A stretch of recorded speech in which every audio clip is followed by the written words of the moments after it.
at 7 p.m., July 3rd, 2018. Kelly, please call roll. Trustee Humper. Here. Trustee Lawrence. Trustee O'Sullivan. Here. Trustee Rayberg. Here. Trustee Frost. Here. Trustee Vela. Here. President Skillman. Here. Please stand for the Pledge of Allegiance.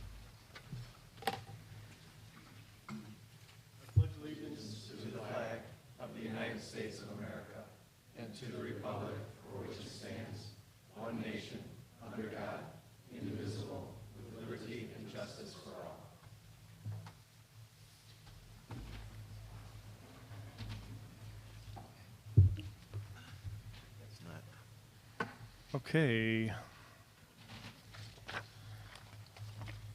No proclamations or tonight, right? Or awards? Okay. Excuse me. No. Next item, appointments, confirmation, administrative vote.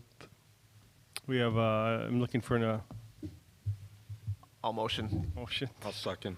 We have a motion and a second to appoint Mr. Garcia to the Audit and Finance Commission. Roll call, please. Trustee O'Sullivan. Yes. Trustee Rayberg. Yes. Trustee Frost. Yes. Trustee Vela. Yes. Trustee Humper. Yes. Welcome President back. Skillman. Yes. Motion carries. Thank you. You're done. You can leave now.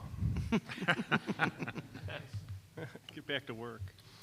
Okay. Public comment. We're recognition of the Citizens Fire Academy. Chief.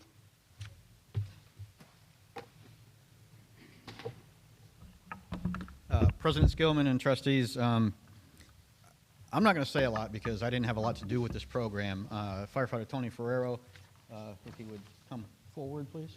I'll let him talk just briefly about the program, and he's got a short video to kind of summarize everything that these 6 citizens participated in with the Citizens Fire Academy program, and then we'll be issuing their diplomas. So, Tony? I do, and good evening. Thanks for having us today. This is going to be our 3rd Citizens Fire Academy that we've been able to have. Thank you for that, for allowing us to do that. Thank you to the chief for being able to bring it back for us. It's been a great success having this. It helps get the citizens informed as to what we do, and it kind of puts a very personal feel to our relationship with them. Normally, we're just called to them in an emergency, and we don't get a chance to really know our residents. And this is a chance for us for them to put a name to the face and be able to recognize us when we're out and about. I'm gonna not take too much of your time. We're gonna play a quick video with some picture clips that we have for them, and then we'll recognize them right now. So if we can roll the video, that'd be great.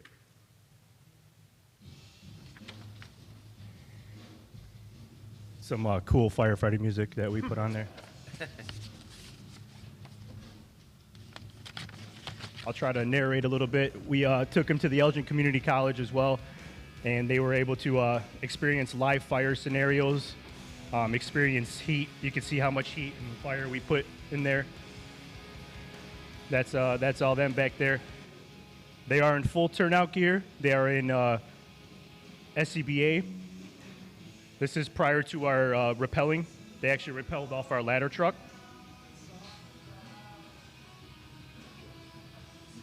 Ladder truck was approximately 40 feet in the air, which doesn't seem high, but it feels high.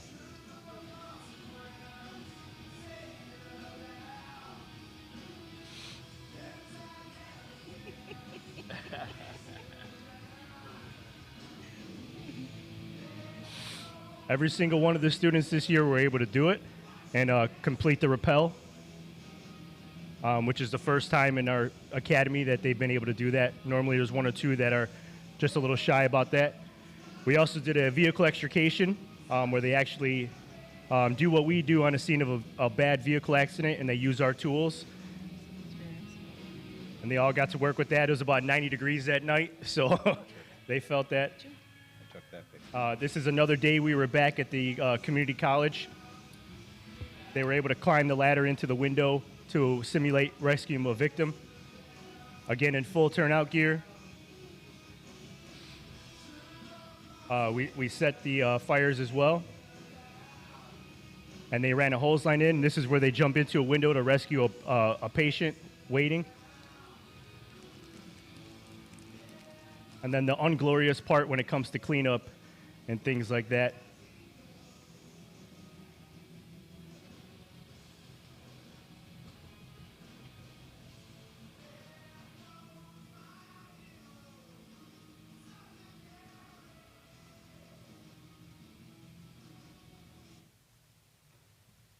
So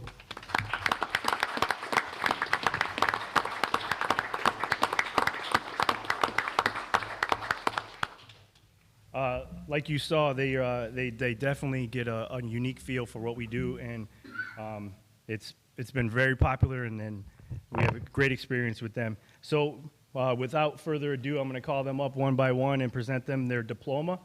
So first off, we have Mr. Joseph Alamo.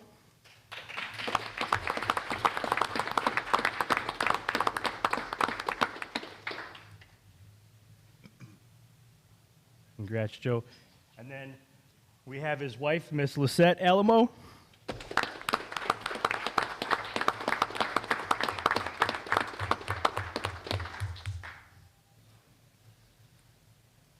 We have Mr. Matthew Zeminski. I hope I got that right. Payback. They always get my name wrong.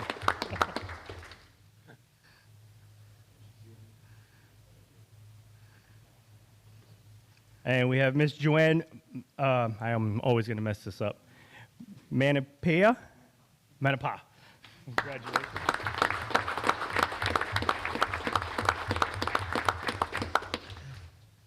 And we have Mr. Keith Anderson.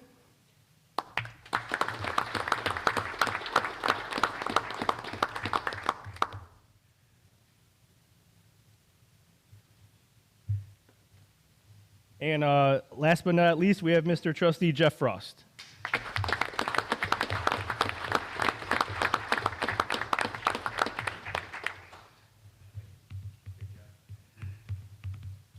So this is our graduating class of 2018.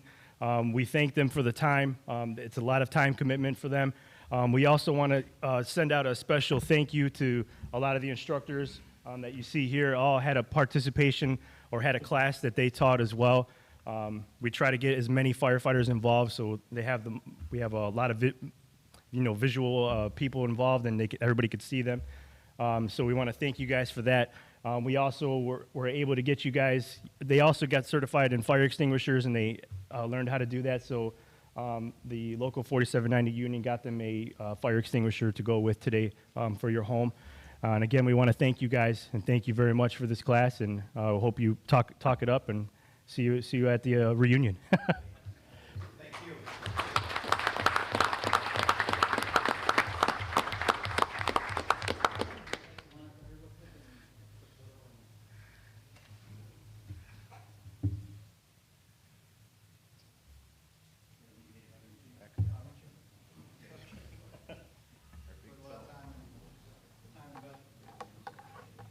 Still looking for some of the stuff.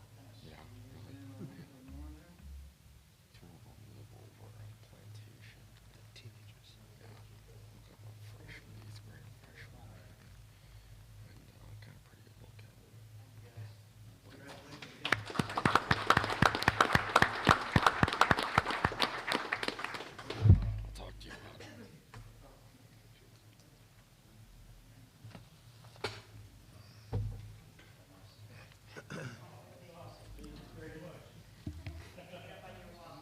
Yeah, absolutely. We have a lot of pictures at Station 92 and 91.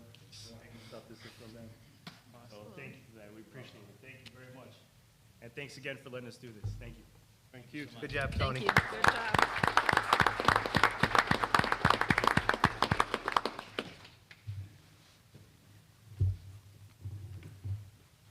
Do We don't have any other public No comment. public comment, okay. All right, our next item, consent agenda. All items will be listed on the consent agenda will be enacted by one motion. There will be no separate discussion on those items unless the trustee so requests, in which event the item will be removed from the general order of business and considered in its normal sequence on the agenda. A motion. We have one I'd like, item, yeah, sorry. item President K. Skillman, I'd like item K removed from the consent agenda for separate consideration. I'd like to recuse myself from consideration on item K. Okay. A motion to pass the consent agenda without item K. I'll second that. Motion trustee Humper, second trustee Frost. Roll call, please. Trustee Rayberg, Yes. Trustee Frost, Yes. Trustee Vela, Yes. Trustee Humper. Yes. Trustee O'Sullivan, Yes. President Skillman. Yes. Motion carries. Okay, trustee O'Sullivan.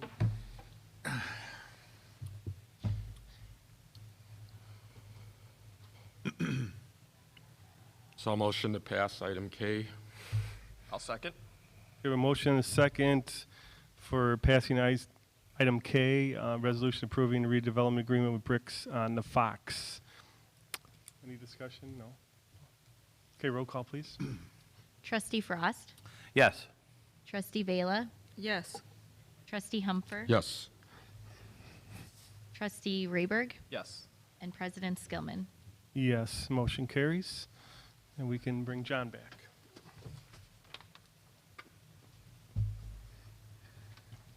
Do we have to leave the room when we recuse ourselves from a vote? Supposed to. Supposed to? Okay. So just so everybody understands, John works for Auto Engineering, and that's an auto property, so he wanted to recuse himself from the discussion, so, from the vote. But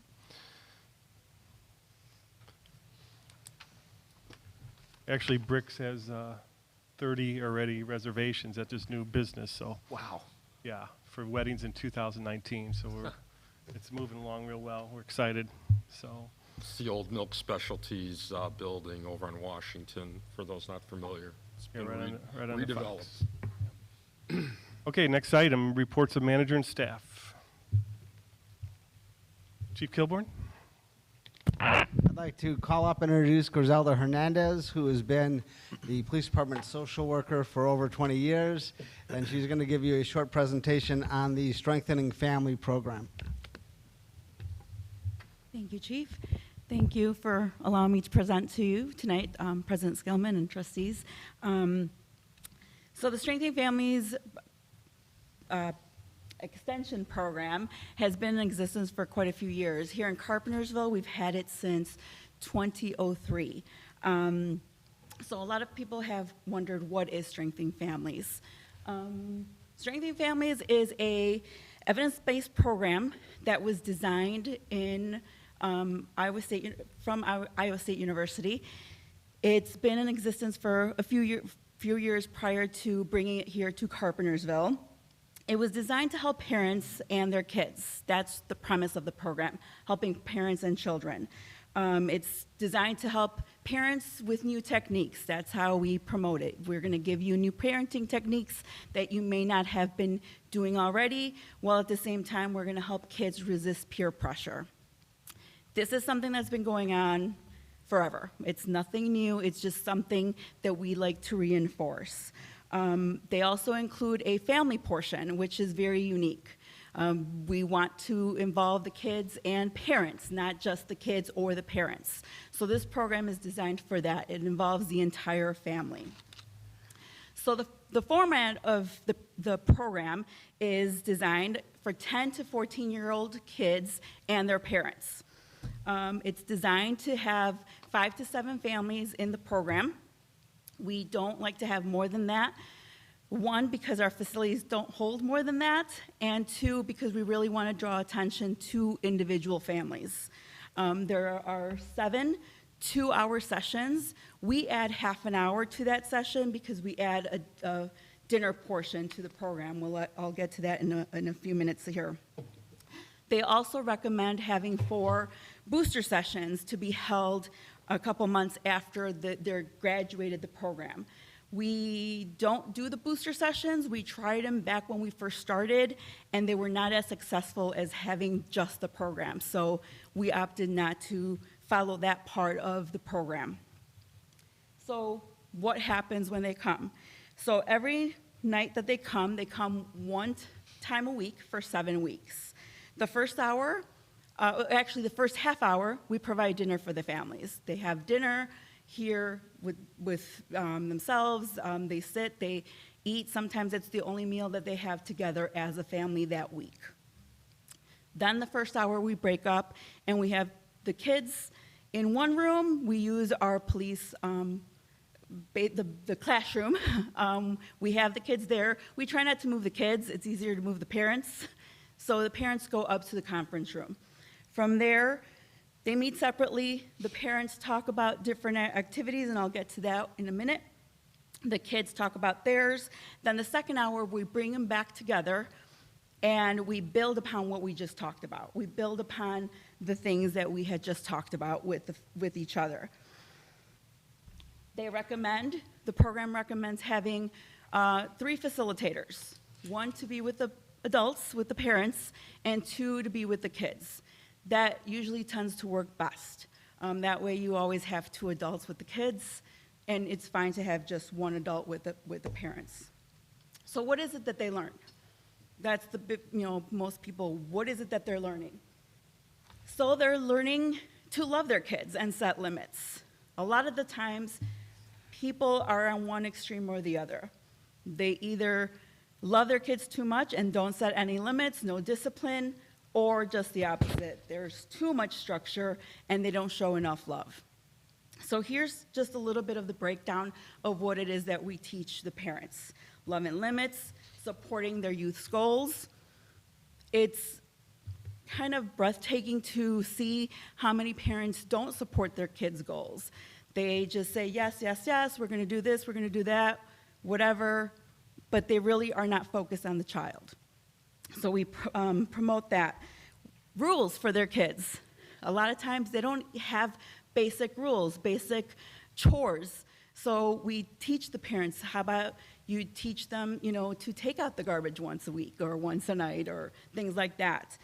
It may seem simple to most of us, but it really is a teaching opportunity for a lot of families.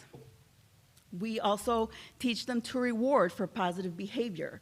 We want them to be able to reward the positive things that the kids do, not just focus on the bad. But also have consequences for the negative behavior, so there is a balance there. We teach them to help protect their kids against drugs and alcohol. Again, it's breathtaking to know how many parents are okay with their kids drinking at home. They say, I'd rather they drink here in my house than out and about. We'd rather them not drink at all. That's the main goal. We teach them how to interact with schools. A lot of our referrals come from the schools. So we, help bridge that gap as well. And then we help them understand that their kids are under a lot of peer pressure. And that peer pressure is pretty intense, especially nowadays. It's been around forever, but it continues to grow each and every day. So what we teach the kids is we teach them to start setting goals early in life. It doesn't matter if they're 10, 14, or 18. It's never too early to start setting goals. Some kids come in and they know they want to be a scientist, or they know they want to be a police officer or a fireman, and we're able to give them that experience, especially with the police. The officers come in during our programs, and they're able to interact with some of the kids. So setting goals is really important. We help them understand that parents are under a lot of pressure. If a parent comes home from work and they're frustrated, it's not that they're frustrated with their child, it's that they're frustrated most likely because something happened at work. So we help kids understand that a little bit. We help kids deal with stress. Most people say, kids have stress? Yes, kids have a lot of stress. So that's one of the things that we also try to focus on. And let them understand that as adults, as they grow up, they will always have rules and responsibilities that they have to follow. Just like we do, they do as well. We teach them how to resist peer pressure and focus on positive friendships and interacting with positive role models. So some of the special features that this program has is that they learn together. Like I said before, most places will either drop off their kids or the parents will go somewhere. This is unique in where the parents and their children are learning together.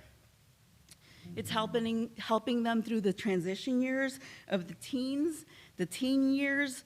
The program is culturally sensitive, which is one of the bigger things that we really focus on. When I first started this program, we had to role play the Spanish portions of it. Right now, we're lucky and we have videos because the program is based with videos, which makes it pretty good for us. It has received national recognition from the Office of Juvenile Justice and Delinquency Prevention, the National Institute on Drug Abuse, and the U.S. Department of Education. So it says, how could we adapt it? But we have already adapted this curriculum to our community. We follow the sequence that they've explained to us from the very beginning. We meet separately with the kids and the adults. We bring them together and we use the videos that are prepared for us. The only thing that we sometimes change, because we always want to stay true to the curriculum, are icebreakers. That is about the only thing that we will change. So the activities include short lectures, videos, lots of discussion. The parents are able to interact with each other and realize that they're not in this by themselves. They realize, oh, other parents are dealing with the same issues I am. Skills practice, learning, games, and family projects. That's one of the biggest things. They work on things together as a family.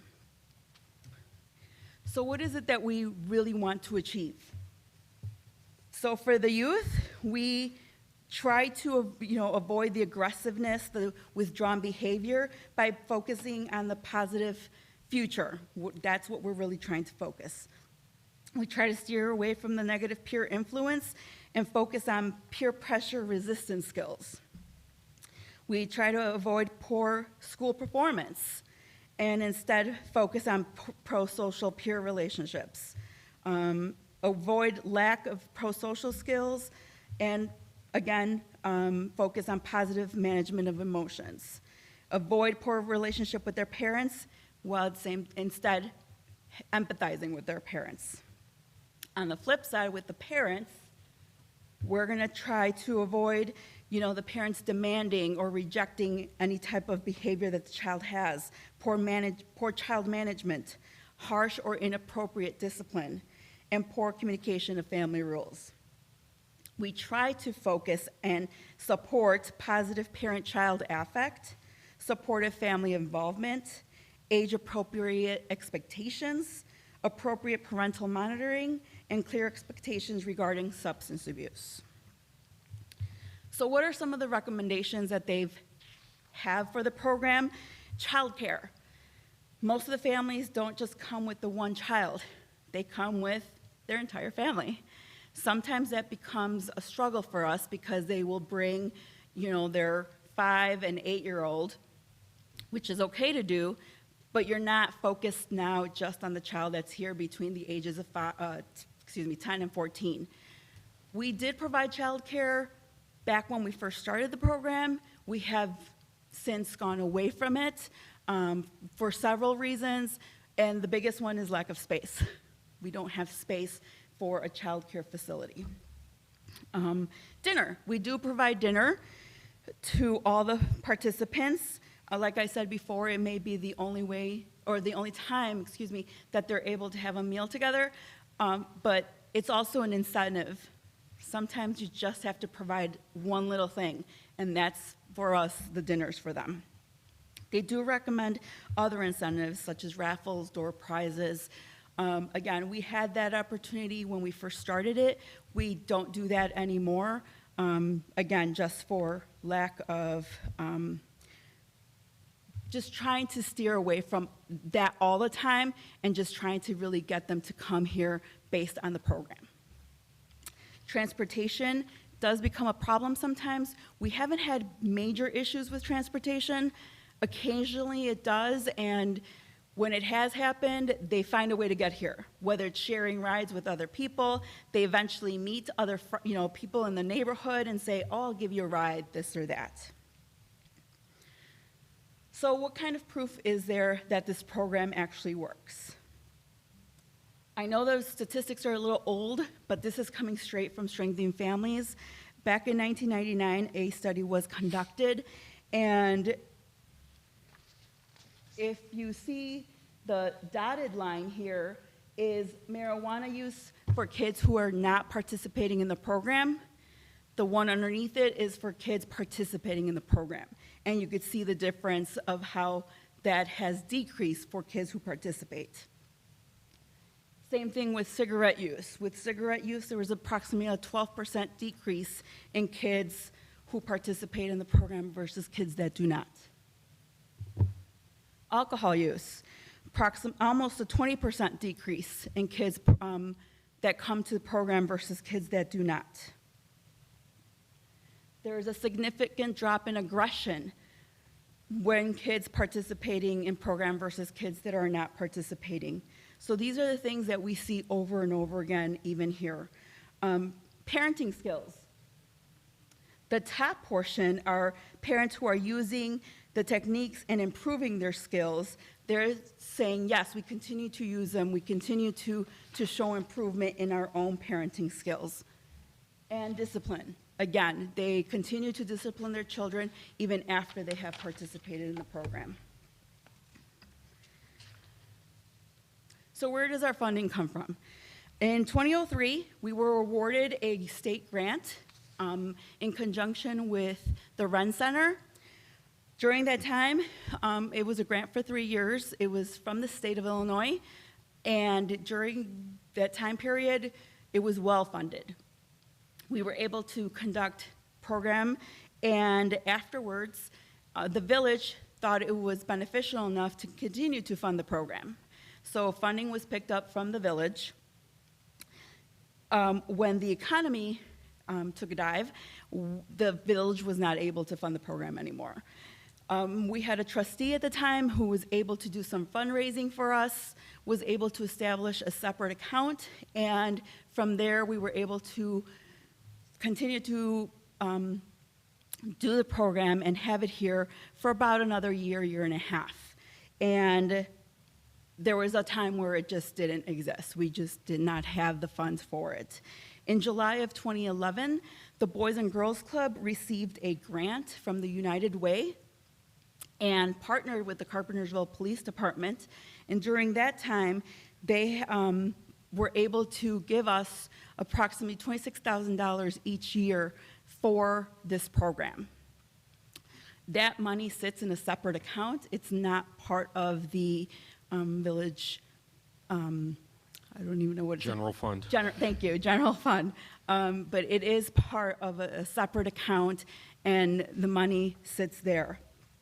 We currently, like I said, receive about $26,000, and we use about $15,000 each year for the program.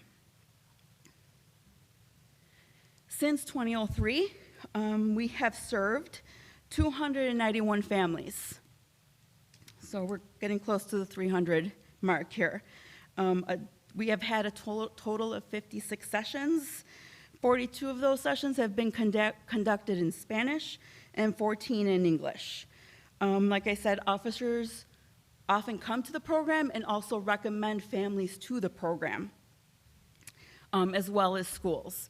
We try to attend all the open houses, or as many as we're invited to, all the open houses within the district in Carpentersville, and we are able to there recruit a lot of families. A lot of families are also self-referrals. They'll hear about it, or word of mouth, or from people who have been through the program.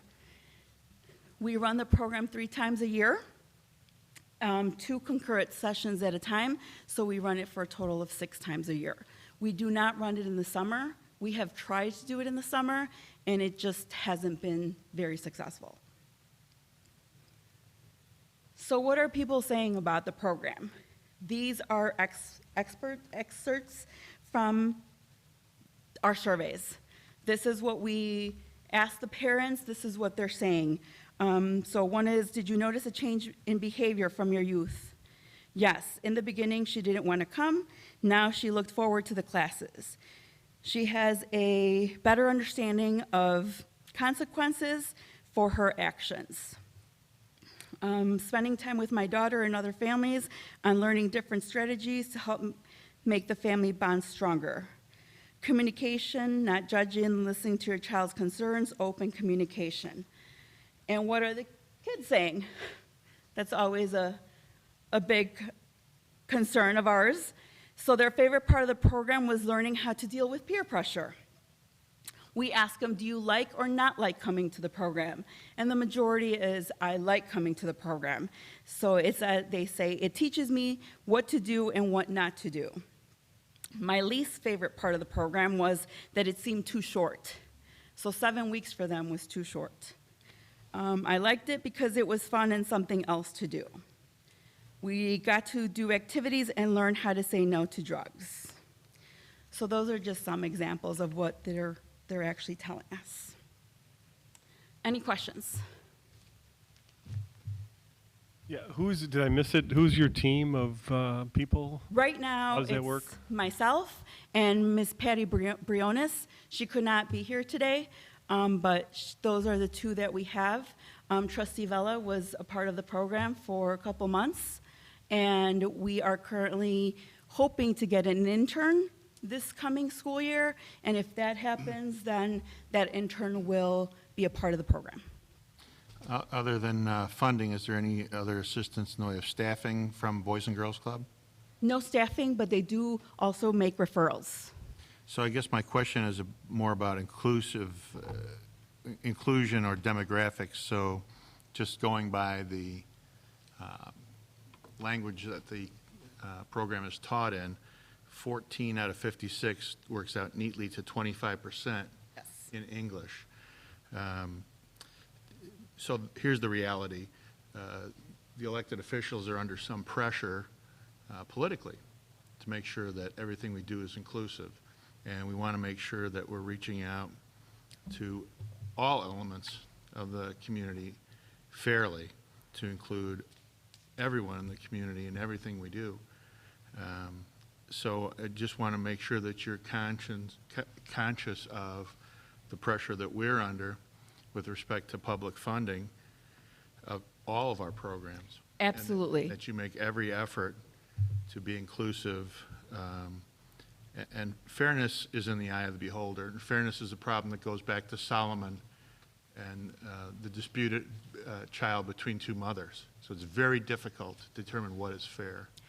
But I guess I would just ask you, when I see 1/4 of the classes being taught in English, just be conscious of the pressure that we're under as elected officials to be sure that we're being fair with how money is being dispensed in the community. Absolutely, and that's one of my struggles with this program, is that when we recruit families, like I said, we go to every school in the community, and because they are mostly self-referrals, most of the families, the English-only speaking families, don't want to participate. Well, and I'm not saying it's on its face not fair. Oh, no, All I'm saying yes. is looking at that number, I And just we- want you to be conscious Absolutely, and we always try to hold at least one session in English out of the 6.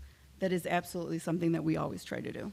The other issue is just a budgetary one. It's great that we get participation from the Boys and Girls Club, but I also want you to be aware that we're under ever-increasing pressure from the state and their lack of funding and their share of things like motor fuel tax and state sales tax is lessening. So we foresee less support from the state, and we're going to have to make some very tough decisions on funding. So just keep that in the back of your mind as we move forward. And we're going to make some very difficult decisions in years to come about what we do. And I'm not saying that this isn't very important, but some very nuts and bolts things about government like sewers and water are going to have to be addressed. And I just worry about things like this. While they're very important, when I see things that are additions that need to be done, I'm very concerned whether we're going to be able to do some of those things. Understand, and $1,700 is what comes from the general fund to this program. Yeah. Out of everything, the rest is completely funded through the Boys and Girls Club. and that includes a portion of my salary as well. That's awesome. When you're recruiting, is it just through the schools or is it through the whole community? Through the whole community. We also have it on our website, and we also promote it through our Facebook page. And like I said, officers are aware of the program, and they also recommend families to attend. Officers in the fire department, firefighters all involved too, or when they Usually can, not or- the firemen are involved. Curious. Yeah, it's usually just the officers because it is housed here. Gotcha, gotcha. You mentioned about the follow-up as far as after graduation, when you you don't do the follow-ups anymore? Booster sessions, The correct. booster sessions, and just no one comes People back? were not or- participating, yes. They ended up doing either different activities with their kids, which is good. They found other things to do with them. Okay. Any other questions? Great presentation. Yeah, Thank you. Very good. Yeah, thank you. Thank you very much for your time. Okay.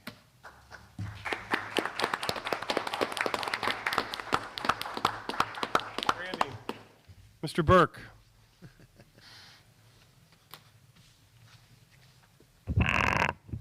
Good evening. For the last 6 months, the village has been working with Business Districts Incorporated to create a community branding initiative. BDI has been meeting with residents and businesses one-on-one, also in small groups.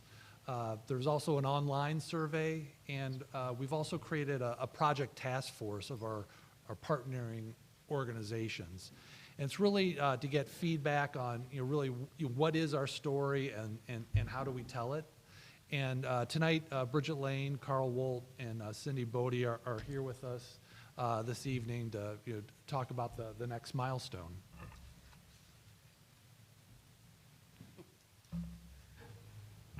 Thanks, Patrick, and it's nice to see you all.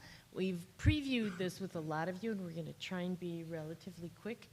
But this is just to show where we are. We're at the end of Phase 2, and what we're asking you today to do is to okay us being able to proceed into the last phase, which is implementation plan and also standards on the use of the marketing program. So just to, Patrick quickly reviewed all of the involvement we've had, and we really want to thank the citizens of Carpentersville for their involvement in the businesses. But as you can see, we've had interviews, we've gone all the way through a communications audit, we've had one workshop with the village board, and we've had a number of focus groups and other meetings. If any of you are interested in more information on what we found in Phase 1, there's a report available through Patrick that I'm sure he'd be happy to share with you. And this is just to give you some idea. We took a good look at the surrounding communities and what they're offering. And what's really important is these are the communities along the Fox River, and I'll just give you a little hint. One of the things we found is very few of them have a good emphasis on the Fox River, and you have the most beautiful stretch here, so that informed our process a lot. And basically what we found is the key challenges were that the marketplace doesn't understand Carpentersville's true brand experience. This is a fabulous place.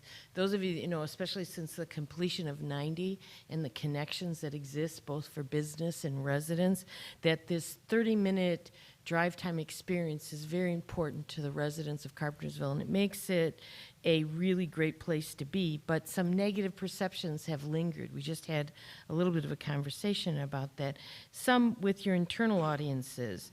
And there's no existing community branding strategy or budgeted resources to implement a strategy.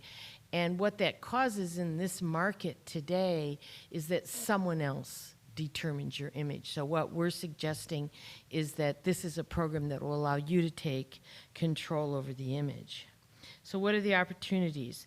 We need to convey Carpentersville's true brand experience and the many unrecognized benefits, and show how you're really part of this very important and high-income, high-profile subregion. And there are lots of business activities here. So I'm going to quickly introduce my collaborators on this project to talk to you about the marketing identity and the marketing strategy. So Carl? Great, thank you. Bridget mentioned that Phase 1 report. Bridget mentioned the Phase 1 report, which basically created the framework for the creative element of this program. This is a great time for the village to undertake this project. A lot of communities, because of functional applications such as smartphones, find themselves with identities now that aren't functioning in the most critical environment. So that was a big part of what we wanted to do. Just want to talk about the difference between the identity and image. And using Apple as an example, they have their symbol, their famous symbol, but actually the entire image is formed by everything else they do. In addition to that, the places they place that logo, stores, packaging, advertising. And this is going to be similar for you guys. You're going to be very important because you have a lot of really attractive, especially scenery along the Fox River. Richard mentioned it's, we were told many times it's the most attractive stretch in this neck of the woods. Oh, is that better? Okay, sorry. So part of the implementation going forward is to make sure we're going to capture those images and get those out into the public. So part of the process of changing the perceptions. There's also a number of really great businesses here. So we talked about the idea of creating this images, faces and places, where we would, as part of the marketing implementation, perhaps create some videos or some print literature that featured some of your more interesting business personalities. And that's something that we can continue to add on to over the years. Bridget started to mention some of these key marketing messages. It started with the brand positioning that we introduced at the first workshop. The important thing to take away from here is that contrary to perceptions that Carpentersville is kind of this one dimensional place with a lot of negative factors, it's actually a very rich community in terms of the various dimensions that make up, and that's economic, social, and the environment. So we always talk about, this is what we kind of came away with, that there was this perception, but there was also this reality that moving forward with the marketing implementation we want to see implemented. So those key messages was kind of surprising, but a lot of people said people don't understand that Carpentersville is actually a Fox River Valley community. There are perceptions about this big east-west divide that resonate, and then, but internal audiences do value diversity. That was great to hear. So we talked about these three dimensions: economic, environmental, social. Another way to say this is you talk to people, when you give them the elevator speech about what Carpentersville is all about. We can talk about it in terms of balanced economy. You can talk about this bridge location that's Bridget mentioned in our first presentation to the board, and then the fact that it is a community that embraces diversity. So with that in mind, providing the framework for the creative, the Fox was one of the things we went to look at first. The idea, we found that there are communities that kind of use this image, but we felt like nobody really owned it. One of the other factors about Fox is they don't travel in packs, but they do travel in families. And so as far as an image, that image of a family resonated with the people who were providing guidance. And so we have three foxes. Each one represents a different dimension that we talked about. The word itself, Carpentersville, was crafted to form the idea of a bridge with the Fox River underneath. Oh, yeah, Mike D'Amato worked this up for us. Yeah. So yeah, we tested on a variety of different environments. It has to work against black backgrounds. This is what this essentially demonstrates. It has to work reversed out to white out of photographs. And that's where we got to the creative. With that, I'm introducing Cindy Bodie to talk about the marketing implementation. Thank you,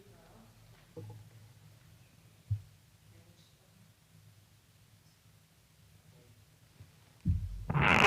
Thank you all. We really feel that in terms of marketing, once you come up with the identity, then it's critical to bring it to the community, and that's where the marketing comes in. The first is looking at a communication strategy that's very robust, that has a person that's solely dedicated to writing press releases, getting good words out, bridging between the city and the village and the and business community and civic organizations. And then going forward, it's engaging the community. And that's right here. And this is where we come in with promotional items. We get people to wear the new image, enjoy it, and just spread the word that way. We've come up with a concept called the Faces and Places of Carpentersville, because again, we were going with the fact that there wasn't much of an identity. The identity wasn't embraced, and we feel that it's because people don't know how beautiful the community is. People haven't met all of the interesting people around, and we'd like to change that. And we also think events are important because that will draw people in, engage, and again, it's all about community engagement. And this, going further on the engagement side, that's again working with civic organizations, engaging the business community, residents, and outside organizations. Okay, with that, we're ready for Questions? comments, or? Any questions, you guys? Go ahead. I guess I'll start. So the Carpentersville logo, I love the way Carpentersville is spelled out there. I just have a question: why the vowels are lowercase and the consonants are capitalized? Carl, it's a Carl. That's actually a characteristic of that font. The fonts come in all different shapes and sizes. This one was what we call a headline font, so they did something different to give it a different character. It just happened. You get in certain shapes like letter A's, it opens up space. This actually worked out really well because we're trying to suggest the structure of the bridge there. So that we saw that as a very positive. It actually came up at the Business Development Commission meeting, the same exact, question. And, we kicked this around for a while, and my concern is if you use a capital A, that word carp stands out. And I like the lowercase a. I think it's smoother at the top. I suppose we could do that with a capital A. And then at the end, if you look at the C and the last E, they do kind of look similar. So I think that kind of kind of brings the entire word together with a similar beginning and ending. So yeah, we kicked the same thing around, and we didn't come away with a good answer on what to do. Mike Armato put this together for us from our Business Development Commission. He was going to see if he could play with it a little bit. We're still pretty flexible on this as far as how it's going to look, but I don't know. I kind of like it the way it is, but we'll see. We can discuss it more. Yeah, I imagine this is a lot like baby names. That's why you don't tell someone a baby name before the baby's born, because you tell 10 people, you get 10 opinions, and 5 of them are probably going to be offensive to the people who come up with it. Yeah.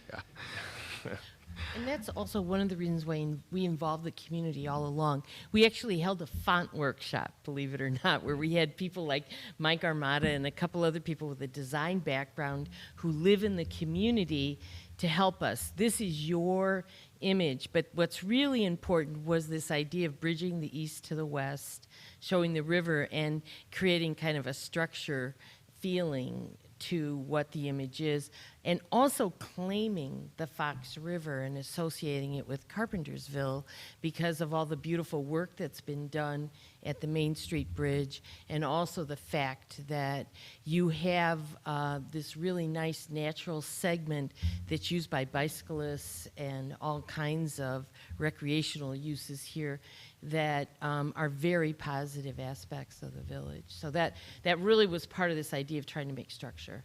But we did have our font guys come in, including Mike Armada, as you said, and then other design people living in the community. What about the colors of the foxes? Are you guys okay with that? It seemed that. And by the way, these colors, the yellow, for example, that when things reproduce, they're going to look different in a lot of different cases. So that's not the greatest reproduction on the yellow. It's got a lot more red in it. Can we turn that back here? The colors definitely pop more on the darker backgrounds than it does on the white ones, on the white background or the off-white background.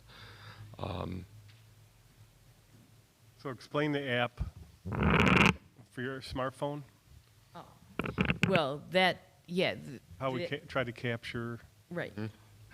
As you saw,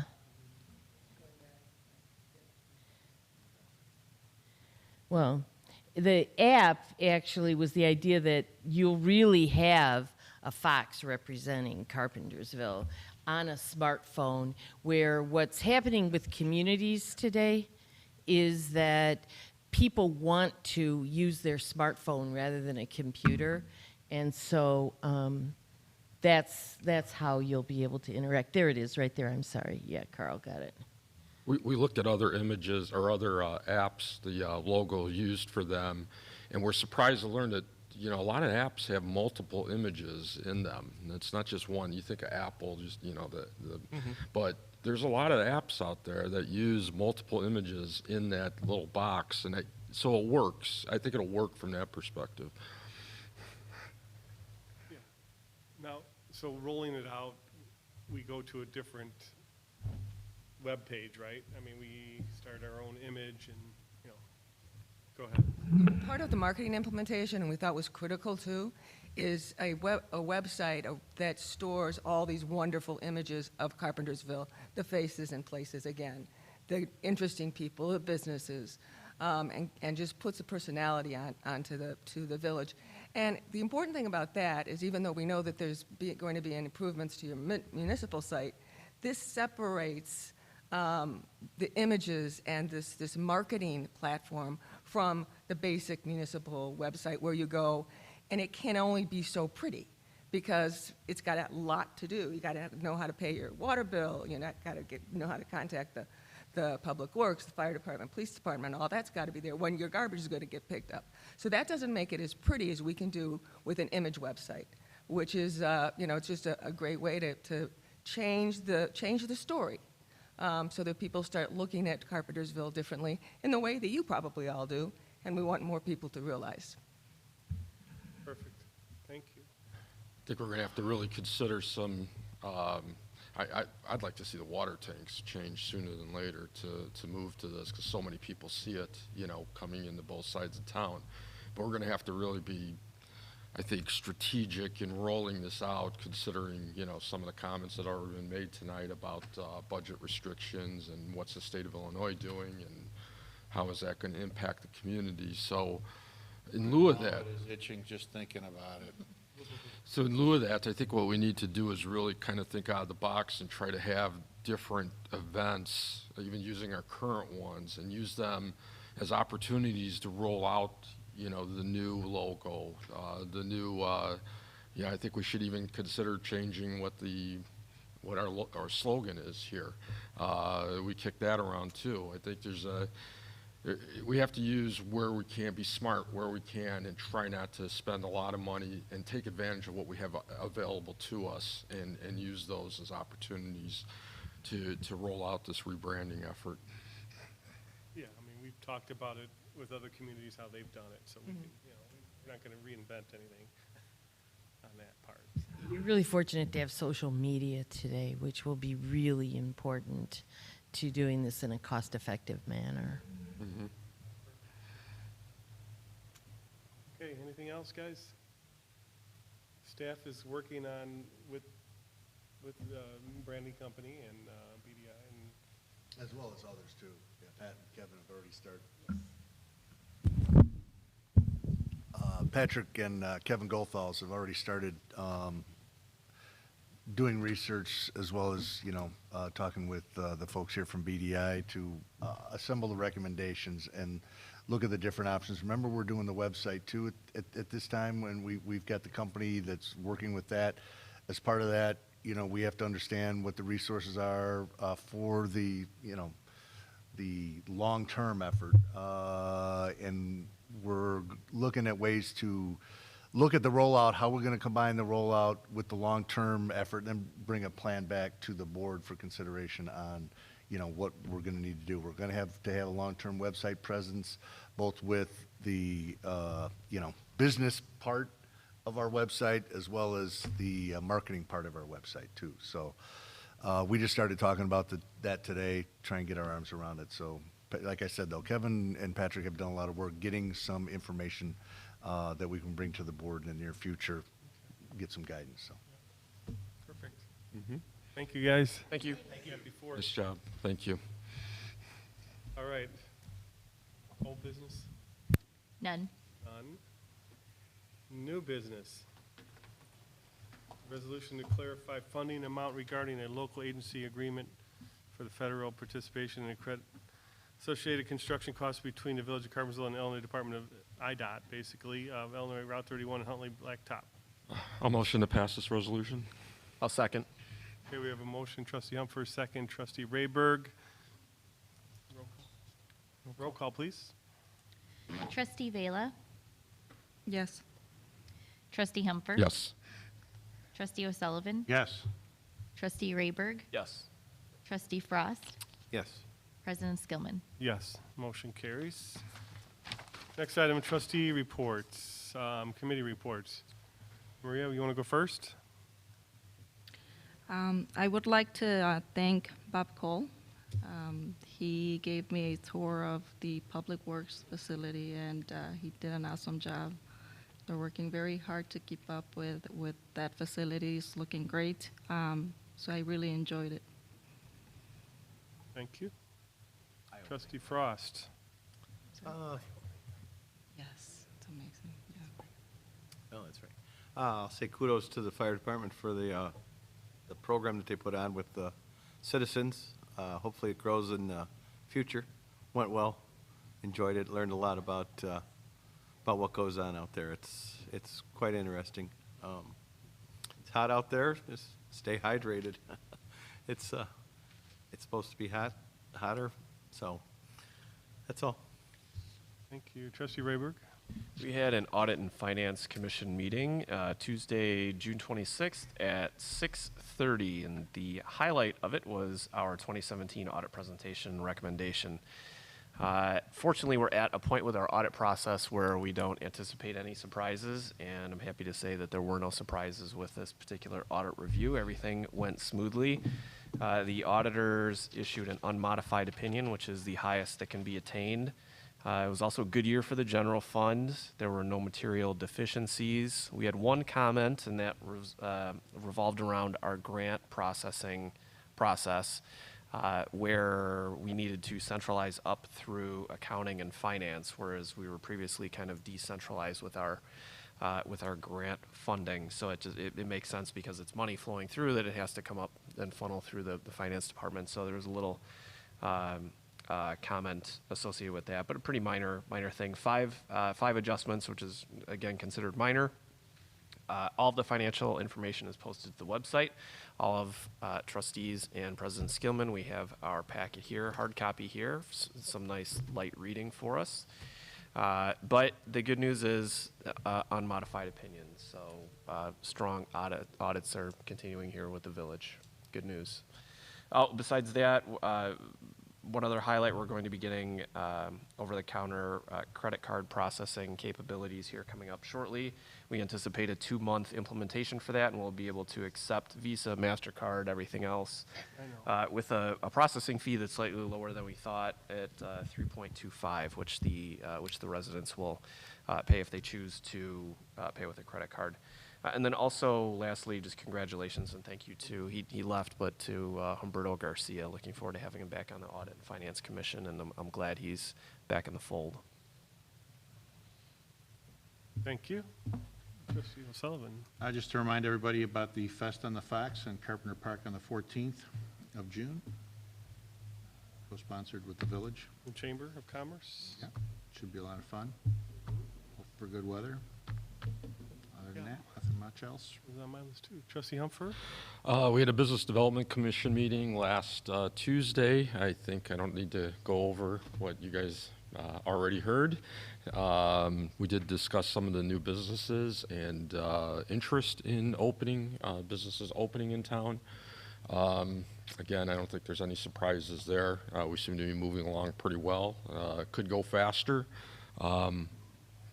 So we just keep encouraging Patrick to keep knocking on doors and asking who's interested in moving here in some of our open spaces.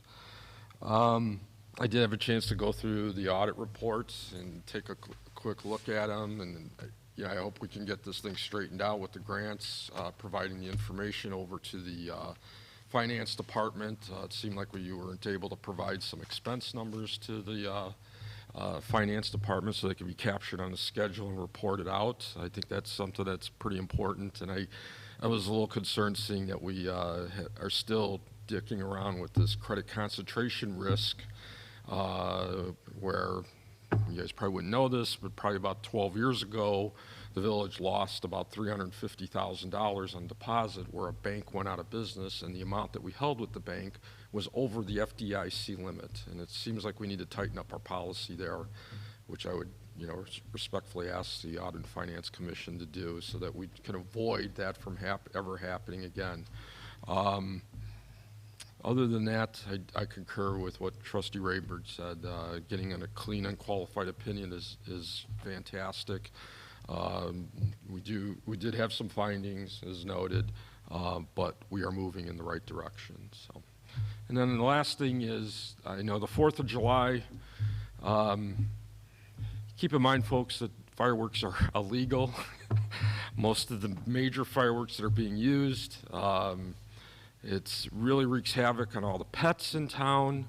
I know everybody wants to celebrate, and I understand that, but we don't need to turn the village into a war zone. So please use some restraint with fireworks, and keep the pets in mind. They're really most dogs are hiding under the bed during that period. So I just ask that people use restraint.